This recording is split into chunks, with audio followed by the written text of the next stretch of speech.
The following podcast is a W2M Network original production.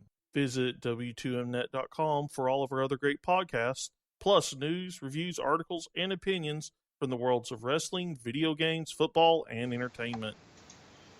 Hello and welcome to another Soccer to the Max here on the W2M Network and wherever else you listen to our wonderful podcast. We are now getting to talk about actual MLS soccer that matters now that we are actually recording this while there's 10 minutes left of the Atlanta New York Redbulls game, and so we won't be covering the Vancouver and who are they playing? I don't know right now. The second, Philadelphia. Union, the Philadelphia Union and Vancouver game that will be airing on MLS Live as we record this show.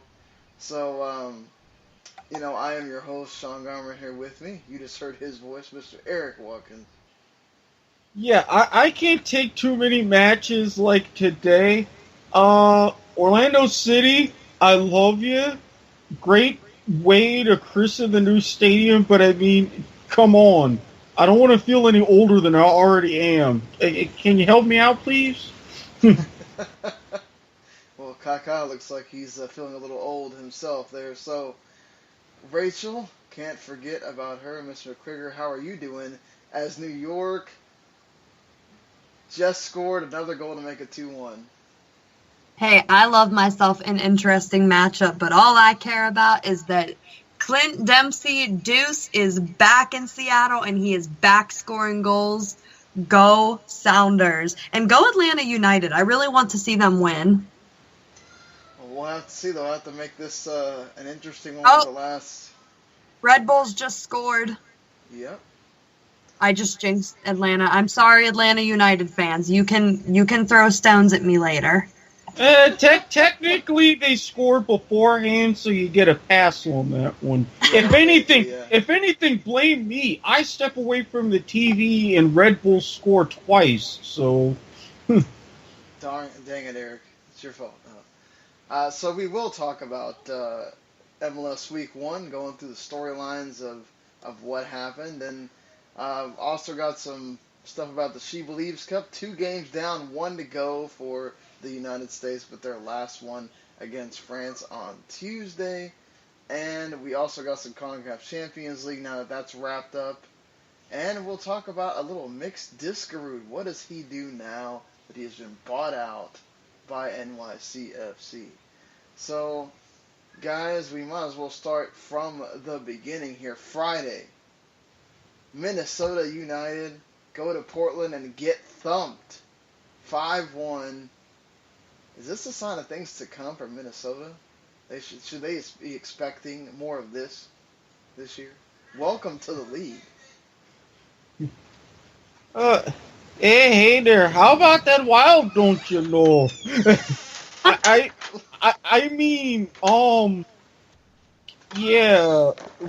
Rachel was kind enough to send us a GIF from one of the greatest shows of all time, Archer. 2 of the main characters, the titular character, Archer, smacking around his co-worker, Cyril.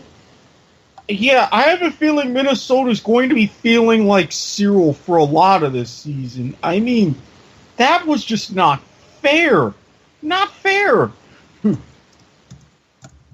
Yeah, I mean, I think Sean just said thumping. I thought that was being generous. They got their what's whooped.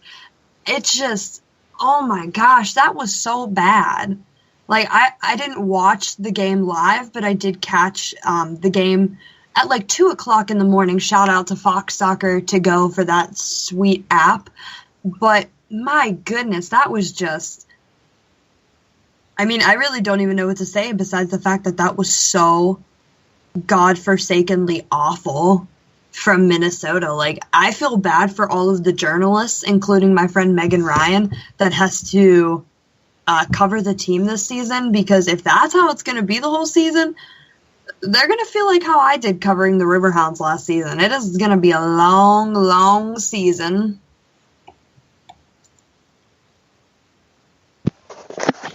Yeah, sorry when you have a 5-year-old, she decides to come in here and jump on the bed and stuff. Always great. So Okay. But yeah, I mean, Minnesota they looked absolutely outclassed by Portland, and I understand Portland's at home and everything, and having the home crowd there to kind of help things along, but just I don't know, looked like a total gulf and difference of teams there, and I don't know if it's out of sync or just I don't know that at any point in that game they look like they sort of belong on the same pitch. But you know what? It's game one. You have to get used to playing with each other, which they have to do. With they got limited options up front. You got Kevin Molino, but then what else do you have? And they got problems defensively too. So things looking good for Portland, at least in that game one, and Minnesota's going to have a long road of a year, certainly. Yeah, I get that you have limited options up front, but I mean, I would have hoped that even with the adjustments, Minnesota would be able to develop communication, especially amongst their back four. But I mean, between Valeri's brace getting carved on set pieces, and then in the second half, Adi getting his brace and just toying with them, especially with those long runs, it's like,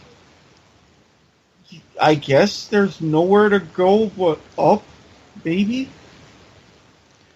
Yeah. I mean, sometimes you got to get shocked to realize, hey, it's no longer preseason. The season started. Let's wake up now. But I don't know. You still got plenty of games to go here. You never know. But man, and that was the biggest golfing class of the whole, whole week, barring anything crazy happening in the Vancouver and Philadelphia game. But every other game was close. So. Yeah. Well, the good news is Minnesota, they're at home next week. TCF Bank Stadium, which will be quirky, to say the least. So there's still some means of redemption available. Yeah, certainly. I mean, looking at some things from the Saturday slate here now. Rachael, I mean, you talked about it. Clint Dempsey returns, scores a goal. Not enough, though, for Seattle to overcome Houston Dynamo. And Cubo Torres finally getting on the board for Houston. And then a fantastic just slot into the other side of the goal to get that second one. Oh, just a pretty one there. And that was enough for Houston to win their first one of the season. But how do you think Clint Dempsey did, Rachael? I think he did good for his return. I think the people of there's a big expectation in Seattle because, I mean, for obvious reasons, they won the MLS Cup. But I think there might be too much of a big expectation on Dempsey. I get it. He's a veteran. He's been around for a long time. But he came back from a really serious heart injury, and I think people need to take that into account when they watch him play, because it's not going to be, Clint Dempsey going as fast as he did or whatever. They do still need to take it easy on him and monitor him, which, I mean, the Sounders are doing. They're doing a really good job at that. But I think he blew away certain people's expectations by scoring a goal. I don't think a lot of people weren't even expecting him to start. I mean, at that. So I think he definitely did more than enough. They didn't get the win, which heartbreaking, but we'll come back. We'll come back. It's okay. Did you get to watch anything from the game, Erik? Unfortunately, I didn't. But I mean, aside from the couple clips and highlights that I did catch, very encouraging, and again, always good, number one, to start your defense of an MLS Cup with a win. Number two, the big name no key injuries, thankfully, on that end. So it's about the really much better than you can expect. So, like Rachael said, dreams start and then some. Anything you think this is a start for Kubo Torres? He finally gets that one.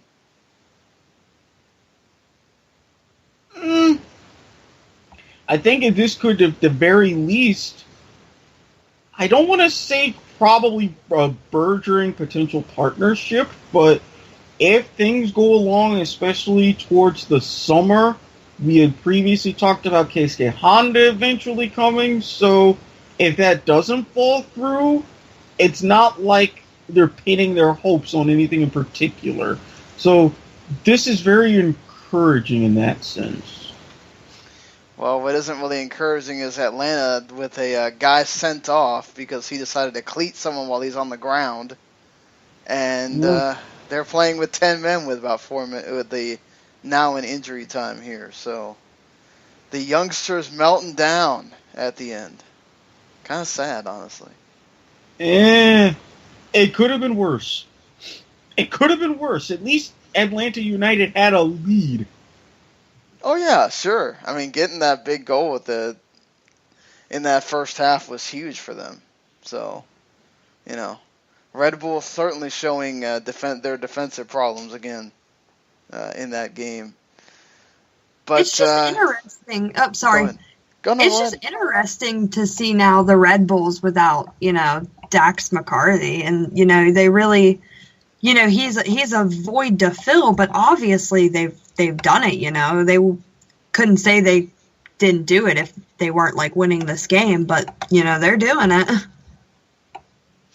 Yeah, certainly a different look to the team, and then, of course, it doesn't help that they're having to play without Verone as well, as he got injured in the CCL game, and, Kleston's kind of having to play up front with Bradley Wright-Phillips, so it's one of these things. I mean, they've adjusted, and at least it looks like they're going to get the win after losing in midweek. But getting back to something, I'm sure that it wasn't good news for. I mean, it was good news for what happened in the end, but it wasn't good news in the first 10 minutes of the game. Orlando opening that beautiful stadium, the crowd is rocking, sellout of 25,500. 10 minutes into the game, Kaka goes on a sprint, runs into a player, strains a hamstring. He is out for the rest of the game. Orlando does come up big and win. Giles Barnes, the newcomer, setting up Kyle Larin to get the goal. And then they hold on. Oh, Kyle Larin, and honestly, he had a great shot at 2. He took a bit of a knock in the second half, but thankfully it turned out that it was just some sort of dehydration, made it through the rest of the match. But it's one of those things to where, with Kaka being a little bit older, you don't say you see it coming, but you're not terribly surprised that an injury like this will crop up. I mean, I would have loved to see maybe him lasting through 60th, 65th minute and then provide a better tactical sub opportunity for Jason Christ. But overall, we made up for it. But really, late, NYCFC had a chance to score not once but twice. Bednick, yeah, he deserves to go out partying with the rest of the team tonight, because that could have been just a perfect ending, turned perfectly disastrous. So, a couple too many palpitations for my liking right there. But all in all, mostly good match. A lot more to build off of, and I'll take a sellout of 25 and change over a half-empty 32-6 any day of the week. Rachael, did you watch this while it was going on? I was not able to. I was busy coaching my team, but I did see some of the highlights, and I think Orlando looks better than I thought. I think bringing Giles Barnes was a really good idea. And I think losing Breck Shea, while he is a veteran defender, really didn't hurt them as much as I thought it would. Yeah, I have to agree. I mean, there was times where, obviously, especially in that first half, they looked kind of lost without Kaka. You know, they didn't have that guy to kind of give it to when you need some kind of, let's figure out what we're going to do here.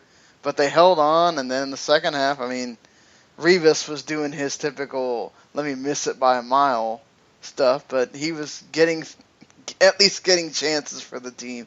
I mean, they really had to deal with an onslaught of NYCFC just bombing at them various times. So, I mean, between Villa and when McNamara came in, they looked much better. So, you know, this is going to be interesting, but it still feels like, and even Vieira said it before the game, they are not changing what they're doing. He said, we're still going to go out there and try to outscore everybody. I don't know how great of a strategy that is, but at least they aren't playing around. Well, I mean, when you've got the stones to try long bombs from 25, 30, 35 yards out, and at least force the back four and the goalkeeper to think the last 10 minutes in the match, it's effective, but I'm just going to say, if I'm on either side of the Hudson River, I'd be biting my nails right now. Yeah, so then officially the Red Bulls did win that game here. But, I mean, another thing that was really interesting, and he wasn't the only one that did it. We had another in the DC Sporting game where I think it was it Sporting that stopped, the Sporting keeper stopped the penalty? Yes, twice no less. Yeah, and then Nick Raimondo absolutely stoned Giovinco on his penalty. And he had 3 big saves in that game, and not that, the Toronto keeper also had 3 saves in that game, but Raimondo making his case, I think, again. Do you guys agree of, hey, Bruce Arena, look at me. I'm doing all I can here to get a spot in the national team, especially after Tim Howard does not even play in his first game here. He's still recouping from that injury. If Arena doesn't, at the very least, give him a second look, somebody got to smack him, because he's clearly not right in the head. I mean, this is Raimondo doing what he does. If this performance didn't show that he's capable of being at least in a competition for national team keeper, then what does he have to do? Make those saves while standing on his head? That's all that's left. I mean, what do you think, Rachel? Like, just especially if, let's say, Tim Howard doesn't play for another couple games, it seems like, Nick Romando's the one playing. He's playing well. RSL, got to draw 0-0 with Toronto at home, and Nick Rimando was a big reason why. I don't know what else you need. Yeah, I agree. I mean, the thing is that no matter what, I think Tim Howard's going to get called in just because he's Tim Howard, and Bruce loves Tim Howard. But Nick Rimando, he's just so good. Like, let's put it this way. If Nick Rimando doesn't get called in and Brad Guzan gets called in, somebody gonna catch these hands, because I'm not gonna be happy. And I will personally fly down there, wherever they are, and Bruce Arena will catch these hands. Granted, I'd be willing to make the trip, but don't expect anybody for me to provide moral support. Either I'm there with the camera ready to scream World Star, or I'm willing to join in. That's about all you can expect, and all I'm going to promise. Well, isn't that kind of moral support if you're ready to join in on the throwing? Well, if you look at it that way, kind of. I totally agree with you guys. It's just, it seems crazy to me that you're not going to call him, and for him not to even get a look at the starting position when he's a guy that's playing, he's a guy that's active. He's showing you that obviously, when it comes to MLS, he's still one of the best keepers there is, if not the best.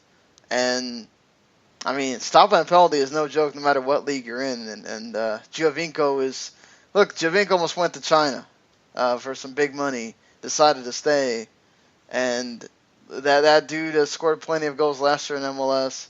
That he stopped him from scoring his first one this season. I mean, I don't know you can ask for him to do much more than that, honestly.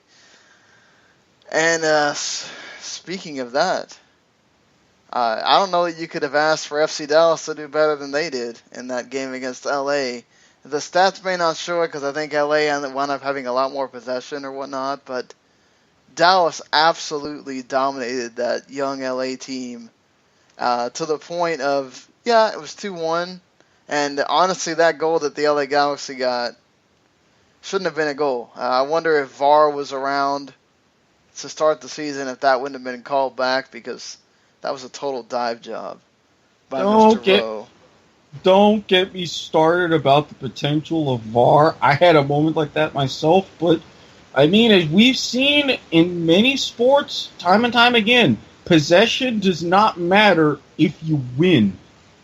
Right, and I mean, another thing that they got to figure out is, look, honestly, you got a guy running at you. Aruti's just running at you. Nobody's going to come at him. Guess what's going to happen?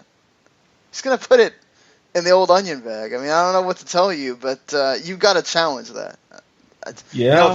Van Dam did a great job later. He, hit one off the line or whatnot to save another goal, but it's just, you can't let a guy that has scored a goal and has proven in this league that he can. Yeah, you're taking the chance that maybe he misses, and that happens quite often as well, but you've got to at least put a body in front to make sure he doesn't just get a clear shot of goal. And Kellen Acosta, I don't know what else to say about the guy. Beautiful little 1-2 to get that second goal in there. Just fantastic stuff for him, and proving again that he could be that standout for Dallas. I mean, the one thing at the end of the game that I was looking at again is Oscar Pareja talking about, our focus is we're going to be the best team in MLS. And man, I don't know. I know this is one game, and they look pretty dominant in CCL as well. It's kind of getting hard to say that they couldn't possibly be that best team when the season comes, when the end of the season comes. You guys, what do you put the over under? I mean, FC Dallas is really talented. They're really talented every single year. They've always been really talented every single year. They are one of those teams that you just look at and you're like, yeah, they're going to make a postseason run. There are already people picking them to win the MLS Cup, which, Sean, again, friendly competition. No, my Sounders are going to win, But FC Dallas is a team that can definitely take it all the way. They are a really good team. They're very well coached, and that itself will go a long, long way. I mean, I can't even consider it saying, they're going to shock the world if they make a deep run. Between how they're doing in the CCL and how they opened this match, conference finals, MLS Cup final, it's not terribly out of the question. Now, granted, one match does not an MLS season make, but there's a lot of worse ways that you could start in this case, so I'm going to ignore the song and believe the hype. Yeah, right now, I mean, I was certainly feeling good after that match. And it's just, look, it's one game. It is a rival in LA that, they've had their great games against each other over the years. And I mean, it continued here in that. At certain moments, I think, I really liked what I saw from, like, Jack McBean, even though he wasn't, he was really good at providing the pass, the last pass for Gio or for whoever's attacking, he wasn't so good in attacking himself. But I think sometimes you need that from that second forward. He doesn't always have to be the one that you're pointing at. You're wanting Gio to be that star. And I think that's one thing, too, that they did well is they kind of controlled Gio a bit. He wasn't able to just get out there and be him. So, I mean, that was a big thing from Dallas' perspective. But that LA team's young. It's going to take them a little time. And I think missing Jesse Sardis is huge for them right now. So when they get him back in, I think you'll get to see a little bit more of what you see from LA. Before we get into a certain Mr. Norwegian American, I think another thing that kind of stood out to me, and I only watched the condensed versions of these games, but they do a pretty good job in the 20 minutes that you get, where you pretty much get almost everything from the game that was important. New England and Montreal both looked really bad to me, especially Montreal. San Jose absolutely owned them in that game.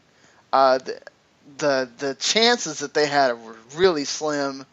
San Jose looked tremendous, and Godoy, if he doesn't have the goal of the week, I don't know who else has, because that chip that he does on the goalkeeper, oh my God, it's beautiful.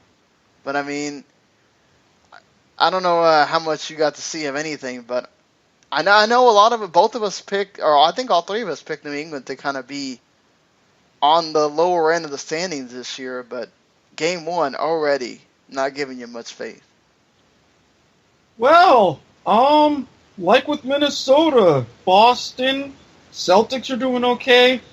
Red Sox spring training, Patriots defending Super Bowl champs. I think they have their priorities straight. I mean, I'm pretty sure I picked them to be dead last, if not close to it, and yeah, right on schedule.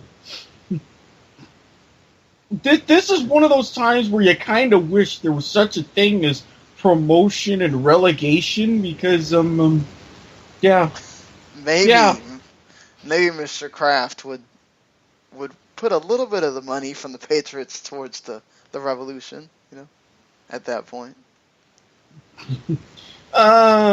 Even then, I wouldn't thoroughly be convinced, but yeah. Yeah, and Montreal, too, they just, I don't know, defensively, they were all out of sorts, and they couldn't, San Jose figured out Piatti this time, and there was just nothing there. I mean, Rachael, there's a certain mixed Diskerud who's sitting out there now. He has to go get MLS to let him either out of his contract, and then he can go sign with another MLS team, or he can go sign with another team in Europe if let's say a Norwegian club wants to go look at him, or perhaps a team from elsewhere. There's obviously, after this week one, we've seen teams that could use some players. Do you think he should sign with another MLS team, or do you think he needs to go back to Europe? I think if he wants to salvage his career, he should go back to Europe. He's not going to go anywhere big in Europe, but he's going to go somewhere in Europe. You're not going to see him playing alongside, like Fabian Johnson and Bobby Wood in the Bundesliga. It's not going to happen. But if he wants to salvage his career, he's going to go elsewhere, because the MLS has seen his true colors. These teams have seen his true colors. And I'm also pretty sure that Mixed Diskerud, I love you, and your hair is amazing, but I'm pretty sure he's bipolar, because he tweeted, "Come on, New York. Come on, let's get a good start today." Like, what's going on here? Like, it's like Mixed Diskerud and New York City FC are like those awkward exes that run into each other and are like, "Oh, hey, haven't seen you in a while. How you doing?" Like he needs to go back to Europe. Maybe with Europe, they'll help him understand his cryptic Instagram captions, because I'm pretty sure every team in MLS just looked at that and they're like, okay, do we want this kind of head on our team? No. All right, then. Part of me feels bad, but I don't know. Maybe the European air, maybe the weather. a getaway can at the very least be in order. Burn a timeout. Maybe go to a second or third division club somewhere. Then get your head on straight and figure out what you want to do with your life. Yeah, I mean, obviously, I think he needs to take this time to figure out what he wants to do. You know, he could just sit there, take the money NYCFC gave him, and just not play at all. That's another option he has too. And I mean, I think though, if anything, you want to prove that, hey, I still got something here. I just think I just didn't fit with what Patrick Vieira wanted, and with certainly those stars on those teams. I think certainly there's a case to be made for. I'm sure there's an MLS team that could use a guy like a Miss Diskerud that can sort of play make and also sort of sit back and be that, you know, number 6 if you need him to be or whatever. So I think, or at least that's what Jurgen tried to do with him for a while, which might have not be in his best interest. But there's certainly cases to be made where you could, if anything, what a way to stick it to NYCFC, right? To go to another MLS team, play well, and say, obviously it wasn't me, it was you. Oh, I don't know. I mean, personally, if I were in his shoes, I wouldn't know if I would just be comfortable sitting there, just taking the money and doing nothing. He seems to be like the kind of guy, and normally I don't advocate this, but he needs to kind of play somewhere. And I hope for his sake he has a good agent that's at least putting out some MLS feelers. They're using Europe as kind of a very solid secondary option, but there's something. Yeah, take some time, but don't go like all the way to another transfer window or the rest of this season. Just something. Yeah, I think certainly he needs to. I mean, do you certainly see him telling MLS, hey, let me go somewhere, or you think he might think about, let me take this year off and see what I want to do? You would probably want to take, well, he would probably lean towards taking the year off first, but he should be asking MLS, hey, if I'm not wanted here, then let me go somewhere, work out a deal, you're happy, I'm happy, doing something. Because with something like this, if you're already making these kinds of posts and doing this on social media, imagine what he's like when he's sitting around after a couple of months. What do you think, Rachel? I think you need to look at it too as he's still a young guy and he still has a chance with, like, you know, the national team and stuff. So if he wants to stay in the good graces of a certain Bruce Arena's not going to be like Jurgen Klinsmann where he just says, hey, you've done this, you can play now. Bruce Arena's all about what can you do for me now? And if he can't do anything for Bruce Arena and sitting on your butt and doing nothing is definitely not doing something for Bruce Arena, then you're not going to get called up. You're not ever going to go back to the national team, which I can guarantee you is something that he doesn't want. So whether it be MLS, whether it be overseas, go play somewhere. Just go. Yeah, I definitely think you have to play if that's what he wants, right? If he wants to be back in the national team picture, if anything. But the thing is, like we've talked about, Bruce Arena isn't big on, Europe like Jurgen Klinsmann was. So, that's something you have to consider too if you're mixed Diskerud. But like you guys were saying, I wonder if maybe he needs to get out of this environment and go somewhere where he feels a little bit more familiar to get himself back on track. Going back to the homeland might be a good idea for him in the end here. But we'll have to see. I'm sure this will keep going through the weeks and see if MLS does anything or if he even asks MLS to figure out something for him. But we do know that NYCFC no longer holds his rights. So it's up to him and the league to figure out what's going to happen for him going forward. I mean, anything else on this week from MLS, from anything you kind of saw and you go, we need to kind of pay attention to that going forward? Anything that we haven't talked about? DC United is up to their old dirty tricks again, in a bad way. That performance, I mean, I don't know why, but keep an eye between what looking at it 3 times in slow-mo should have been a penalty to having a penalty kick save and then having the rebound save. Marcelo, good or bad, is going to be a very strange focal point for United going forward. And if fans are counting down how many matches they have left in RFK,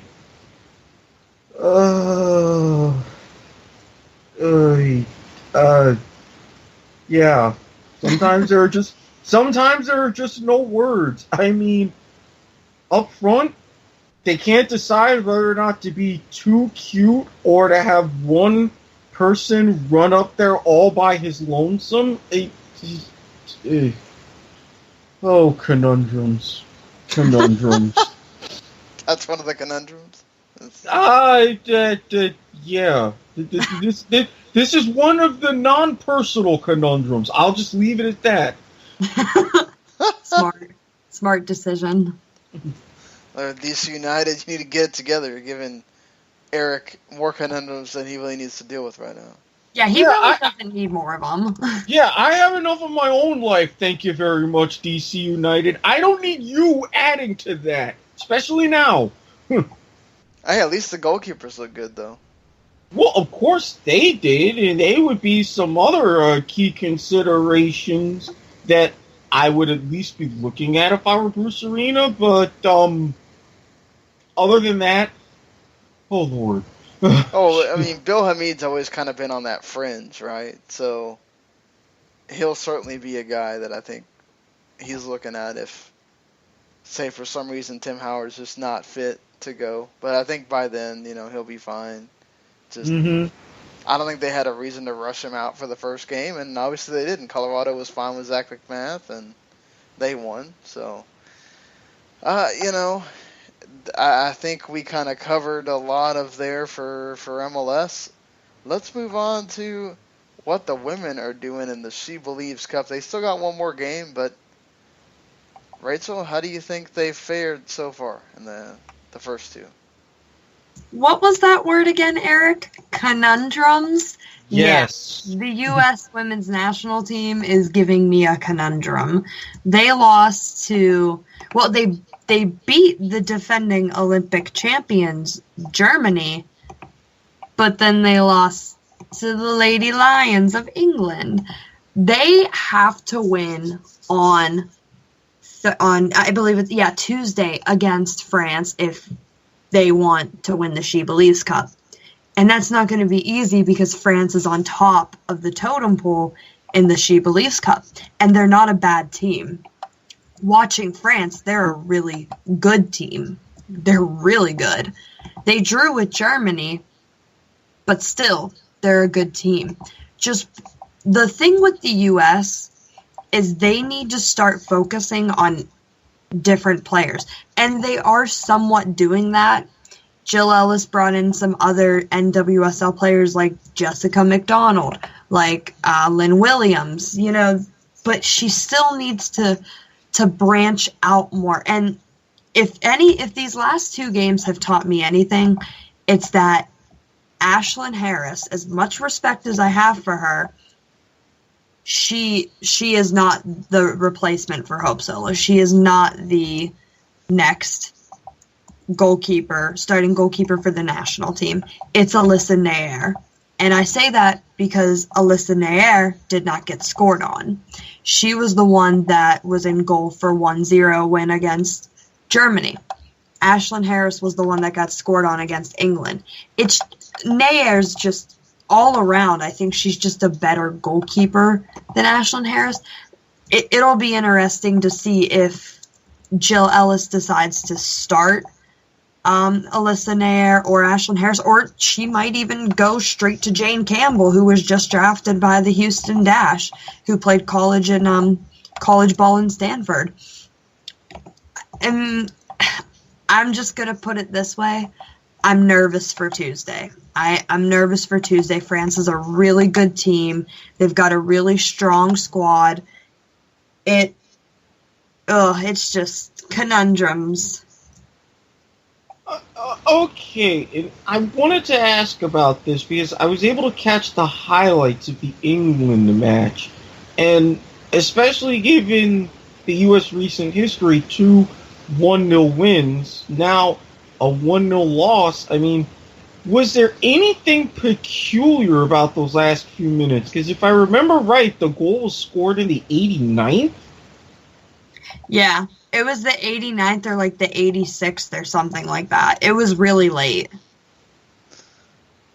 Man. I mean, yeah, that's why I was like, what sort of breakdown happened? Because I'm not accustomed to seeing that from the women's national team, so I was just like, what? And a lot of people were saying it was because there were younger kids going in there, like Rose Lavelle. She made her U.S. national team appearance, but she was named the woman of the match, and she did a really good job. She was just drafted number 1 overall by the Boston Breakers.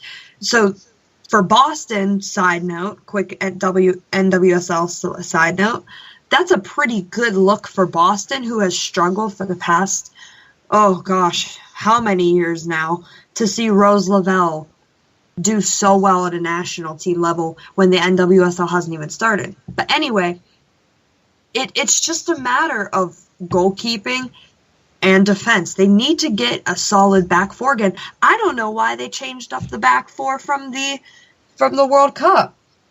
I thought they had a really good back four with Sauerbrunn, Krieger, Klingenberg, and Julie Johnston. Klingenberg's injured. She was fine in camp, and for some reason Ellis decided to bring Emily Sonnen on board. I don't know why you would change that. Yeah, I mean, I think that obviously they're trying to experiment in this thing, right? Because they don't have a lot of... Yeah, they have friendlies and stuff like that, but these games sort of matter, but at the end of the day, the She Believes Cup doesn't really mean anything, so, you know, is it the big... I mean, do you want to win? Sure. The U.S. probably cares about it more than the other teams, but I think also you got to look at it and go, okay, well, how can we give meaningful minutes against strong teams like this to a Roosevelt and others? And sometimes you got to kind of mess with it a little bit. Maybe it means you lose, but you got them some playing time.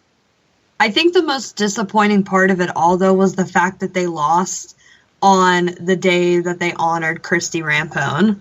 She announced her retirement. They had a big ceremony for her, and then they lost. And it's kind of interesting to look at it, too, because when Abby Wambach retired in her last game she played, the U.S. national team lost to China. And that was crazy because that broke I think it was 101 games that they had never lost on U.S. soil. And now it's like they were building another streak, but now it's gone again. So it's like they're so accustomed to winning, even against really good teams on their own home soil. And now it's just the consistency is gone. Yeah, certainly. Obviously, I think you need to just... Apparently, for the U.S., you don't need to have somebody retire and honor them in a game before you play it, because they're 0 for 2 right now. But, no, you're right. I mean, it's just... There isn't a consistency. They've got to figure out who's going to be the next crop of players. I think for that World Cup and Olympic cycle, they kind of got the last bit of some of the older players, and now it's kind of a revamp, right? You got to figure out who's taking these spots, and of course the Hope Solo thing. You weren't really, you were hoping you were done with that, but apparently you're not. So now you have to figure out the goalkeeper situation too. Oh, no, That's another either way, problem. they're still done with Hope Solo. Jill Ellis isn't going to bring her back. Oh There's no, no way. I'm saying like if she had not pulled her stunt Oh. and everything, you Oh, know, okay. now you permanently have to figure out something with her. So Gotcha, I feel you. I mean, what would necessarily... I mean, yes, there's a level of permanence, but I mean, what are you going to do? That's why I was kind of curious as to how the US's mentality was going to be coming into this tournament, because all these other teams, they're right in the middle, qualifying, and they've got a big tournament of their own, UEFA Women's Championship. But for us, we're just like, we're here, okay.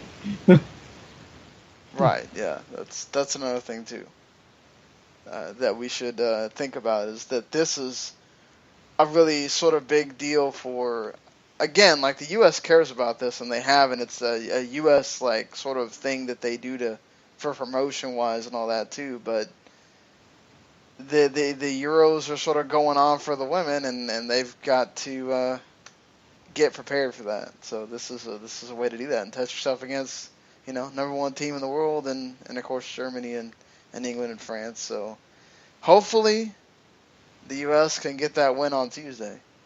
So, anything else you want to say, Rachel, on the women? Just win on Tuesday, please. Just please win. Just win, baby. So we don't have Al Davis in here I need to find an Al Davis job so we can. And no, I am not going to have that tattooed on my fingers. Count me out. I know how people think. I know where this goes. I just have to cut that off at the pass. That's right. Hashtag just win, baby. So, I think the last thing we're going to cover in here is the CONCACAF Champions League. And now we know Vancouver, FC Dallas, both through for MLS. So they get 2 chances, being on opposite ends, to have one representative from Major League Soccer in the final, taking on 2 from Liga MX, Tigres and Pachuca. Whitecaps get Tigres, and Dallas gets Pachuca. Vancouver gets to go to Mexico first on March 14th. Dallas gets the second leg in Mexico, which is much harder. Let's make some way too early predictions. I mean, just because of my nature in sports, it would be funny if, after all the hype of MLS coming up just short, and all the American teams and all the questions and development of soccer in this country, that Canada gets to be the first representative in the first MLS team to potentially win it all. They've got an easier road, and it wouldn't surprise me if they can pull the long shot and pull it off, but given their 2 opponents, my gut's telling me it's going to be yet another all-Mexican final. Oh, God, I hope you're wrong. I hope I'm wrong, too, but as soon as you mention Tigres and Pachuca, it's like, hey, couldn't we have got someone a little less decent on that one? But Especially Pachuca. Oh, my goodness. Yeah, FC Dallas is going to have their hands full when they got to deal with Pachuca. But, you know, Vancouver, we didn't get to talk about them on this show. They're playing right now, so we'll get to talk about them either in the midweek with Erik and I doing the preview for week 2 or on next week. But I think it's just one of these things where, look, I think obviously Vancouver has the best shot with getting the second game at BC Place. That's certainly when you have a big game like that. We've seen the supporters come out for Vancouver. I think they certainly could. I just think that's Dallas has proven they can win in Mexico before, but man, that's such a tall task. But you know what? This FC Dallas team has proven that they're really good, though. I think well, I wouldn't be surprised if we get an all MLS final, but I think that Dallas has the chemistry of, and I get it, Pachuca's hard to deal with, but I think Dallas can wind up getting to that final. I'll put my neck out there and say Dallas Tigers. I mean, with Dallas, they've been in matches like this, especially in the knockout stages. They've got to score, and they've got to run it up at home, just like they did against, I believe it was Arabe United. Yeah. Granted, winning 4-0, I wouldn't say next to impossible, but it would be statistically unlikely. But Dallas has to go into the mindset that they can't allow an away goal. They just can't. And they feasibly got to win at least 2-0 to give themselves a better opportunity. But when it comes to Vancouver, all they've got to do in that first leg is score and let the chips fall where they may. So I would love to have Vancouver's mindset, but as you said, Dallas can do it. What do you think, Rachel? I think Dallas has a chance, but at the same time, I think it's going to be really tough. You know, Omar Gonzalez plays for Pachuca, and, I mean, they're just so good. I'm going to go with an all-Liga final. I'm sorry, but I got to go with it. I'm going with the safe guess. Y'all are probably right. Just makes me sad. I'm sorry. I love having that MLS team to root for. All night, and I feel so bad. No, it's fine. I think it's. I mean, you know, we've had Real Salt Lake before.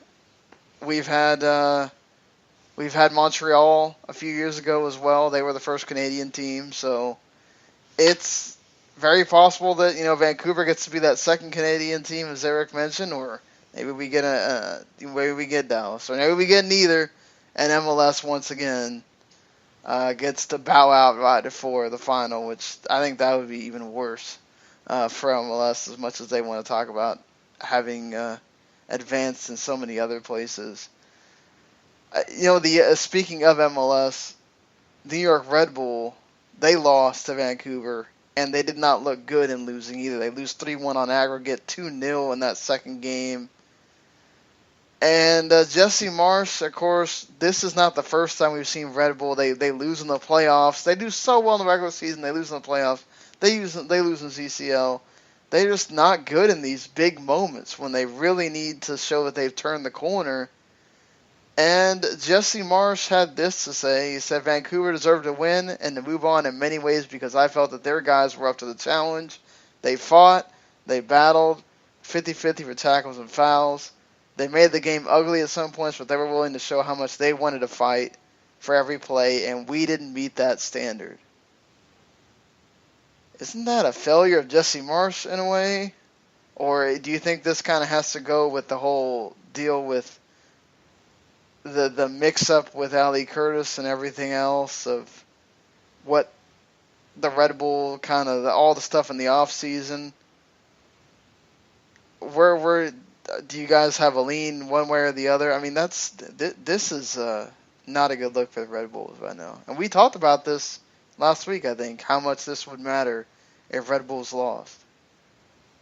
That's a way really to deflect heat. I mean, yeah, you're kind of say stuff the right way, but at the end, you've got to own up to at least some of it. It's like, yes, it's clear you weren't up to the standard, but you never are saying anything as to why. Oh, I don't know. This is going to make what already could have had moderate repercussions even bigger. What do you think, Rachel?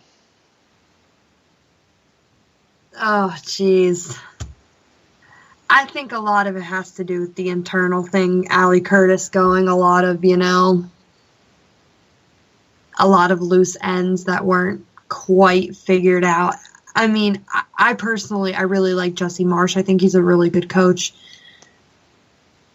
But, if you can't get the job done, then, I mean, who are you going to blame?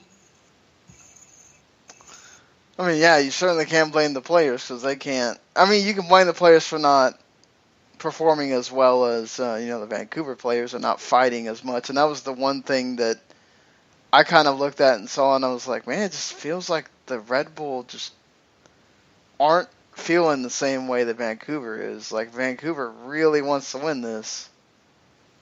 This is a CCL semifinals. This is a big deal, not only for your club, for your country, for your league, and I don't know, it just felt like Vancouver cared more. And at the end of the day, unless there's some, and I can't imagine with as international as the Red Bull are, with the Austrian team and the team in Leipzig and how they trade players with each other and everything. I can't imagine the ownership was sitting there going, no, we don't want to win this.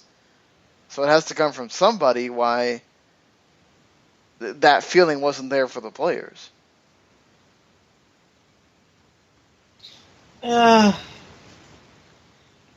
This was brought up especially with the Red Bulls, their match against Atlanta United. And I mean, this is a strategy that I've seen very little used. I mean, with trading players and even Marsch himself going over to Europe with the team in Leipzig and, yes, the Austrian team, Red Bull Salzburg. But it's like maybe that you get to a point to where sometimes this sort of international strategy doesn't really work, and you have to make sure that everything is much more self-contained for every respective team, because it seems like with Red Bulls in New York, they're on the short end of the stick.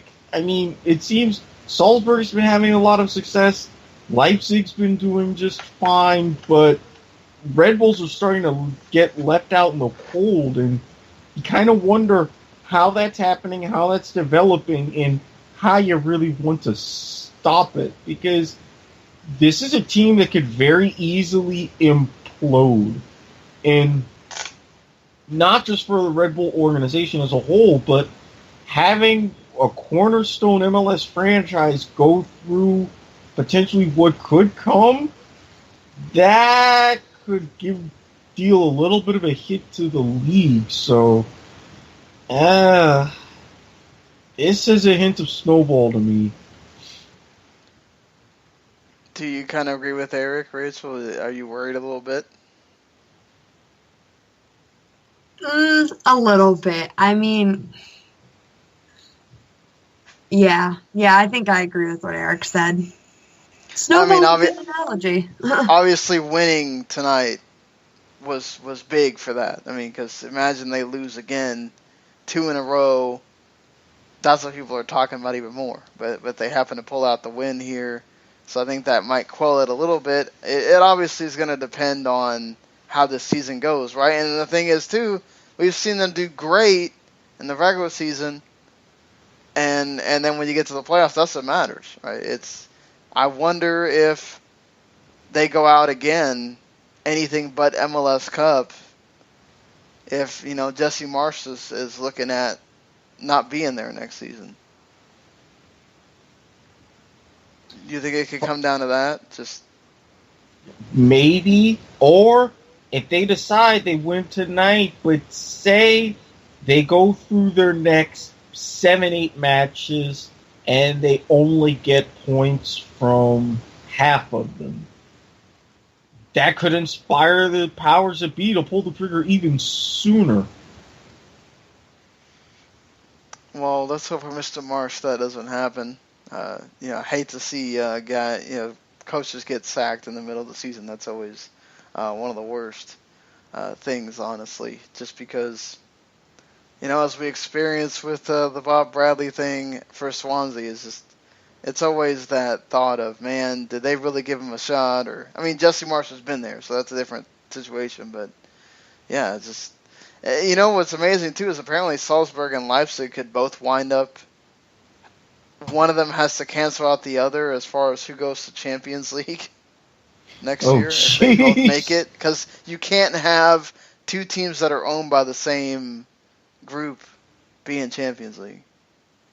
Did they not think of this properly? Oh, Lord. Well, now, I mean, Red Bull could, choose one of the teams to have some shell company own them or whatever, and they both could end up making it in, but... Right. There's always a loophole. Speaking of, this is not something we usually talk about on here, but speaking of Champions League for the Europe side, Turner Sports outbid everybody for the Champions League rights.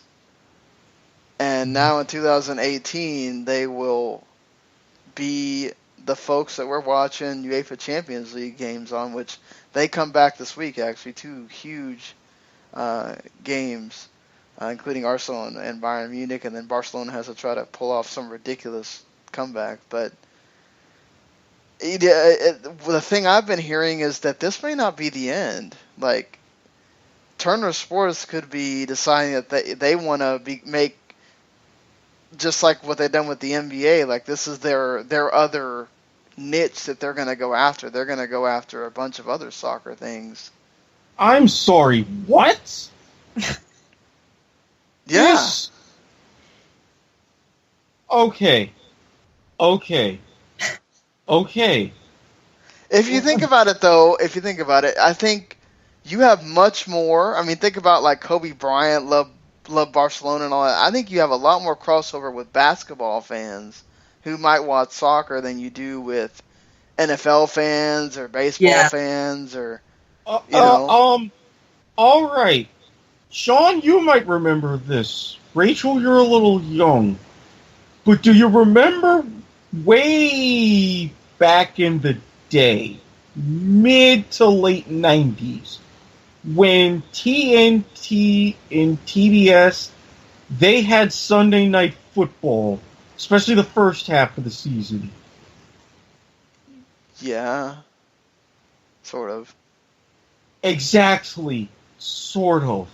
I do. I just looked at that and I'm like, there's a reason why ESPN got the full season package. And they went on to, down the road, eventually get Monday Night Football. I can barely even watch a baseball game on TBS. And they've got some great analysts. This just... no. This screams no. This screams wrong. I don't get it. I don't even know if I want to get it. This... no! Stop! I think we're being a little unfair here, though. You're using the mid-90s when, It's not just the mid-90s. It's what they've done since. I was even accepting when TDS got a little bit more baseball coverage. They didn't become Braves exclusive. I was thankful of that. But then I realized more and more, they're not quite doing it wrong, but they're not quite doing it just right either. For something like this, I get ESPN, I even get Fox, I get NBC and what they're trying to do. One of those networks would have been fine. Just stop it. I'm not the biggest fan of what Fox does personally, but ESPN is fine. I think NBC has done a hell of a job with the Premier League. Mm-hmm.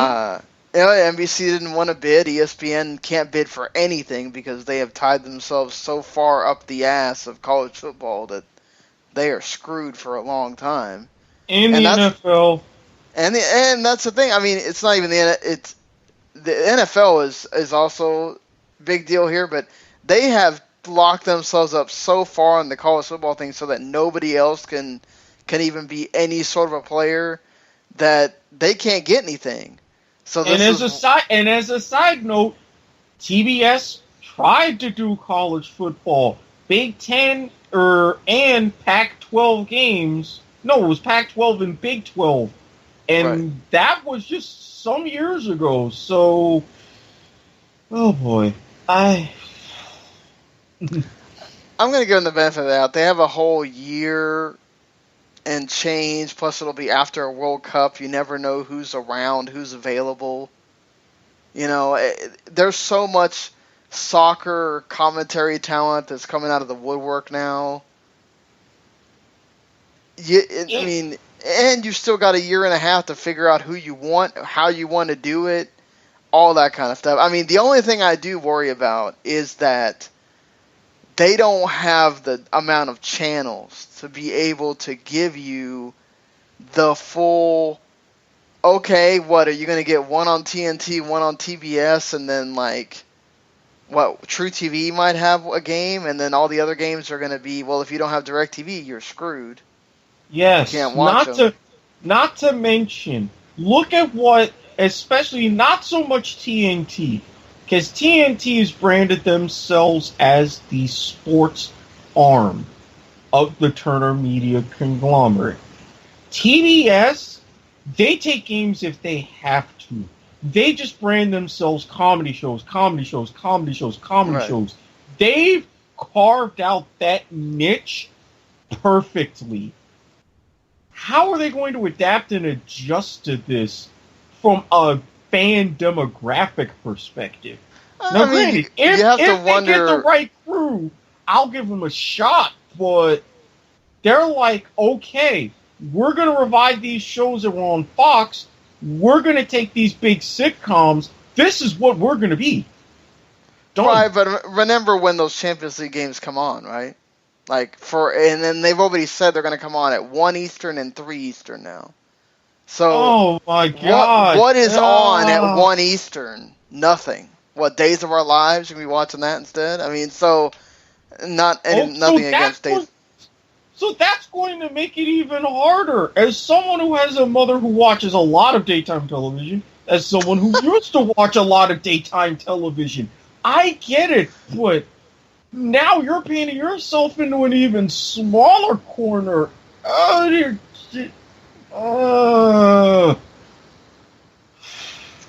should not have had this discussion sober. I can't take this. I can't take this. I can't even. I can't.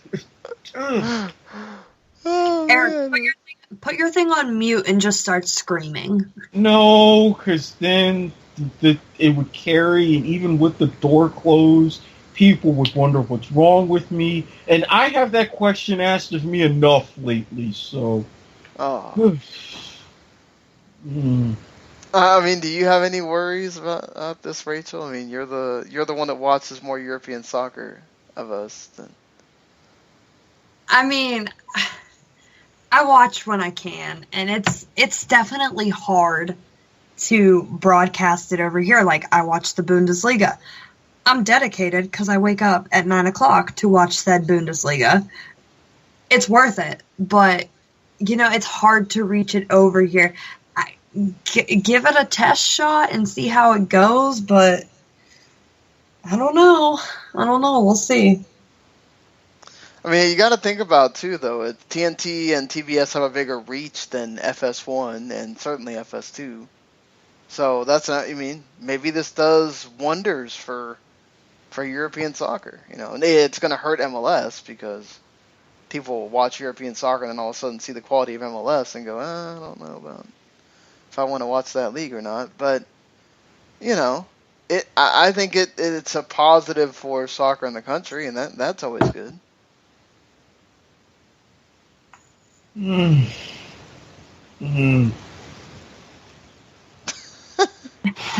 Well, before Erik does start screaming, we should probably end this thing here. But yeah, I mean, so Erik and I are going to test. I mean, and Rachel's welcome, of course, if she her schedule allows. Always great to have all three of us on. But Erik and I are going to try out this, at least previewing the games and maybe talking about stuff that's happening midweek.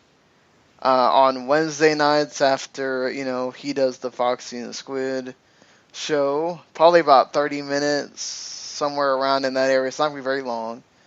And then, of course, we'll have our flagship, what we do here on Sundays with the whole crew, talking about what happened in the week, and, of course, MLS Week 2 and everything else. So, all right, guys. You guys are going to be stuck with the boys. Yeah. Only the boys. So, it's going to crash and burn because we don't have, the smartest one of the bunch in there to lead us through, and Rachael. So, and until next week, enjoy your games. Hopefully, MLS Week 1 had enough stuff for you, and we will see you down the road, everybody.